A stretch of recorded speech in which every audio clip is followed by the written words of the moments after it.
இப்போ இந்த புது மாப்பிள்ளைக்கு பாட்டு சொன்னேன் பார்த்தீங்களா, அடுத்த பாட்டு பாருங்க. ஒன்னா நினைச்ச பாட்டு பிடிச்சி.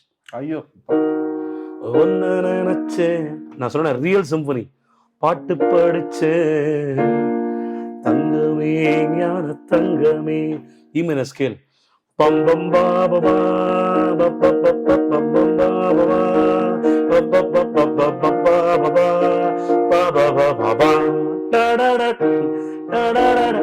நீ பாடி காட்சி நடந்தால் இரண்டு லிங்க். நான் அப்போ அவ்வளவு என்ஜாய் பண்ணேன். நடந்தால் எழும்போது நான் மச்சான் பிச்சோத இருக்காரா அப்படின்னு அப்படியே அதோட இன்வெஷன். ஒன்னு நினைச்சேன் பாட்டு பாடி என்னடி பெண்ணே உண்மை சொல்லடி ஞான பெண்ணே அந்த வாரம் அழுதாக்கா இந்த பூமியே சிரிக்கும் உணர்ந்தேன். சங்கீத மாஸ்டர் பாடுவார் பாலு சார்.